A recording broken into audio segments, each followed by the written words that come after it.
नमस्कार, one India Hindi में आपका स्वागत है। 26 जुलाई हिंदुस्तान के इतिहास के सबसे अहम दिनों में से एक है, क्योंकि आज ही के दिन भारत ने कारगिल में दुश्मनों के दांत खट्टे करते हुए विजय का ऐलान किया था, जिसके बाद हर साल 26 जुलाई को विजय दिवस के रूप में मनाया जाने लगा। आइए आज हम बात करते हैं दुनिया के सबसे कठिन और दुर्लभ जंग में से एक कारगिल युद्ध की।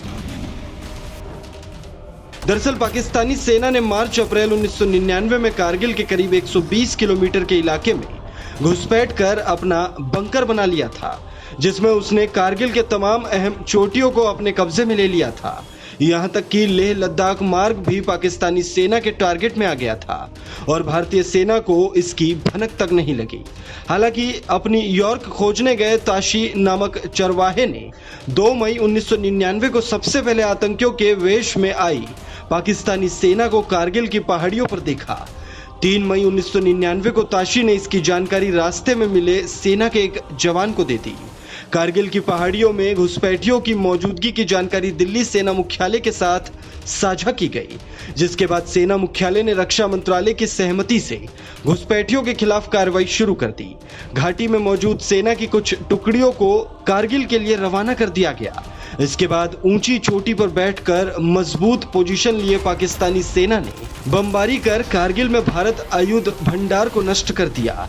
इस घटना से ठीक एक दिन बाद 10 मई को पहली बार द्रास, काक्सार और मुश्कोह सेक्टर में पाकिस्तानी घुसपैठियों को देखा गया, जिसके बाद 14 मई 1999 को कैप्टन सौरभ कालिया अपनी टुकड़ी को लेकर पेट्रोलिंग पर निकल गए। कैप्टन सौरभ कालिया जल्द ही अपने साथियों के साथ उस ठिकाने तक पहुंच गए जहां पर पाकिस्तानी घुसपैठिए मौजूद थे। यहां पर कैप्टन सौरभ कालिया और उनके साथियों की संख्या महज 5 थी, जबकि घात लगाए बैठे दुश्मनों की संख्या सैकड़ों में थी। पाकिस्तानी घुसपैठियों ने कैप्टन सौरभ कालिया और उनके साथियों का अपहरण कर लिया, जिसके बाद उनकी और उनके साथियों की बेहद ही निर्मम तरीके से हत्या कर दी गई। वहीं 26 मई को तत्कालीन वायुसेना प्रमुख एवाई टिपनिस ने एयर स्ट्राइक के आदेश जारी कर दिए, जिसके बाद श्रीनगर और पठानकोट एयरबेस से MiG-21, MiG-27 और Mi-17 हेलीकॉप्टरों को रवाना कर दिया गया।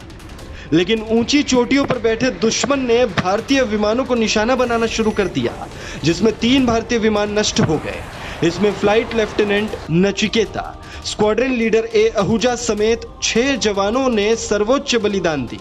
इसके बाद भारत ने पूरी ताकत से जंग शुरू कर दी। 27 मई को भारतीय वायुसेना ने टाइगर हिल और पॉइंट 4590 पर जबरदस्त हमला किया। इसी बीच नीचे से भारतीय फौज की तोपों ने भी पहाड़ियों पर गोले बरसाने शुरू कर दिए। तोप से निकल रहे गोलों की आड़ में अब भारतीय फौज के जवानों ने पहाड़ियां चढ़ना शुरू कर नापाक कोशिशों के बावजूद भारतीय सेनाओं ने जीत के शुरू हुए सिलसिले को जारी रखा। 13 जून को भारतीय सेना ने द्रास सेक्टर के तोलोलिंग चोटी पर भी कब्जा कर लिया। कारगिल के युद्ध में तोलोलिंग की जीत को ऑपरेशन विजय की पहली सबसे बड़ी सफलता के रूप में देखा गया। 29 जून को भारतीय सेना ने टाइगर हिल के पॉइंट 5060 और 5100 पर कब्जा कायम कर लिया। 2 जुलाई को भारतीय सेना ने कारगिल पर 3 तरफ से हमला बोला और 4 जुलाई को टाइगर हिल पर भारतीय सेना की जाबाजी के प्रतीक के तौर पर तिरंगा फहराने लगा। 5 जुलाई को भारतीय सेना ने द्रास पर भी अपना कब्जा जमा लिया। वहीं 7 जुलाई को भारतीय सेना ने बटालिक की जुबर हिल पर भारतीय तिरंगा फहरा दिया। भारतीय सेना के अदम्य साहस को देख अब तक पाकिस्तानी रेंजर्स के हाथ पांव फूल चुके थे।